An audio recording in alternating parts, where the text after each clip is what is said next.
Hello and welcome दोस्तों। एआईट्यूब YouTube channel में आप सभी का बहुत बहुत स्वागत है। तो दोस्तों, हमारी जो सीरीज चल रही थी उसी में आज हम बात करेंगे यूनिट 2.3 केस स्टडी मेथड।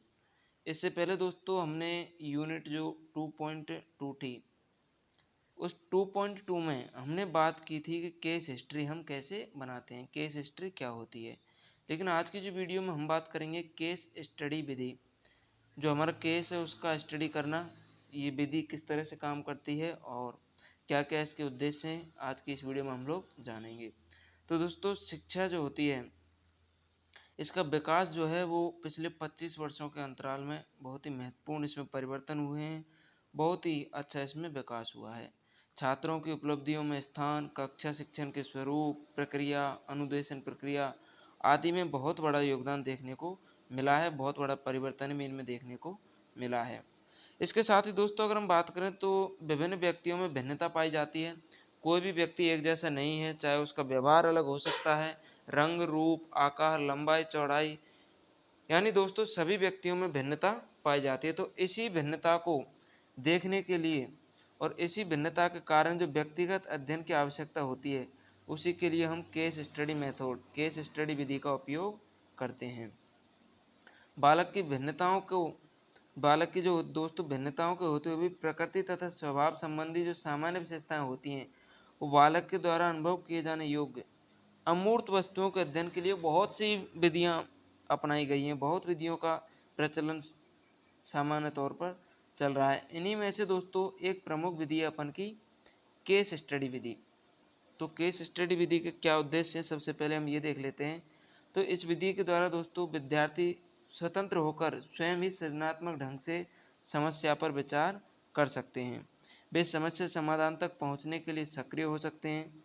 अगर केस स्टडी करके उन्हें बता दिया जाए कि कहाँ पर प्रॉब्लम आ रही है, कौन सी समस्या है, तो वो उसके समाधान तक पहुंच सकते हैं। और उन्हें ये भी बता दिया जाए कि पहले आप ऐसे थे, अब आप में इतना बदलाव हो चुका है, तो वे पूर्व ज्ञान का उपयोग करके परिणामों का संग्रह कर सकते हैं, परिणामों तक पहुंच सकते हैं, प्रमाणों को संग्रह कर सकते हैं। घटनाक्रम में नवीन तथ्यों को वो जान सकते हैं दोस्तों, कि जो हमारा जीवन चक्र चलता आ रहा है उसमें नवीन कौन कौन से परिवर्तन हुए हैं। स्वयं अपने अनुभव से सीखते हुए ज्ञान प्राप्त कर सकते हैं। व्यक्तिगत सामाजिक संबंधों को उत्तम ढंग से स्थापित कर सकते हैं।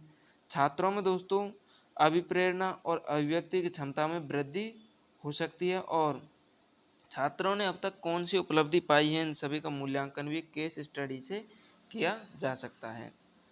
अब हम देख लेते हैं दोस्तों केस स्टडी की विशेषताएं। केस स्टडी की कौन कौन सी विशेषताएं हैं।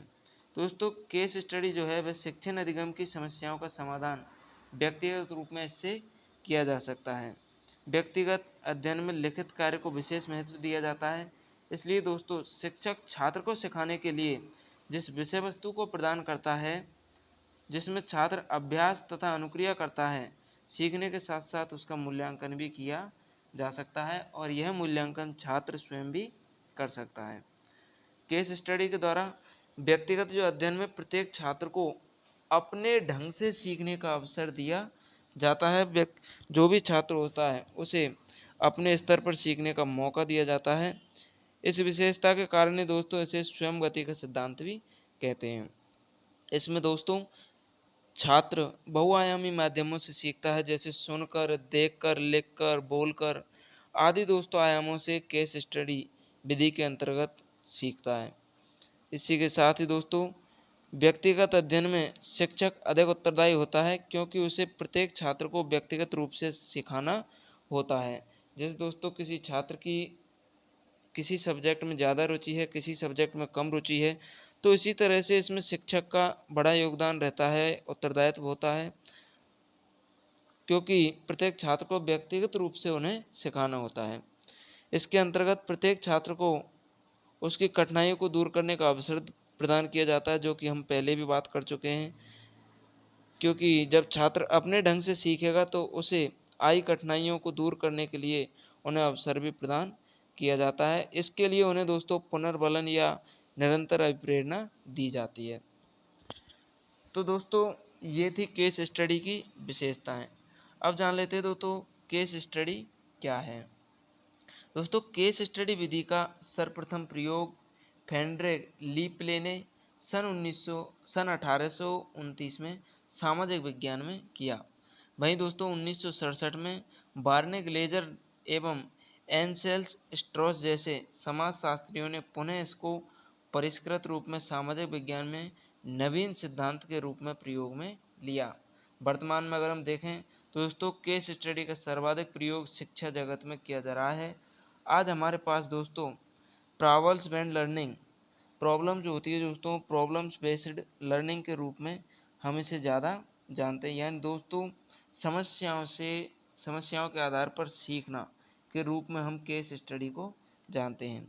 केस स्टडी से तात्पर्य है दोस्तों किसी भी वस्तु स्थिति का भली भांति बारीकी से जांच पड़ताल करना और जांचना। इसका बुनियादी आधार दोस्तों विद्यार्थी की जिज्ञासु प्रवृत्ति का माना जाता है। दूसरे शब्दों में अगर हम बात करें तो मनुष्य का संपूर्ण ज्ञान जिसकी जिज्ञासा प्रवृत्ति का परिणाम है, और केस स्टडी किसी ज्ञान अनुभव को पाने का साधन है। इस विधि में विद्यार्थी भी स्वयं समाधान ढूंढने में अपनी भूमिका निभाते हैं, जबकि अध्यापक की भूमिका विद्यार्थी को समस्या से केवल परिचित कराना होता है और समय समय पर उसे पुनर्बलन देना होता है। ये होती है दोस्तों केस स्टडी विधि। तो दोस्तों अब तक हमने जो है 2.3 यूनिट तक आपको इससे पहले केस स्टडी विधि के बारे में बताया था कि केस हिस्ट्री कैसे बनाते हैं, और आज हमने केस स्टडी विधि को जाना है। तो आगे भी आपको इसी यूट्यूब चैनल पर ऐसी वीडियो देखने को मिल जाया करेंगी। तो अगर आपने अभी तक चैनल को सब्सक्राइब नहीं किया तो चैनल को सब्सक्राइब ज़रूर कर लें।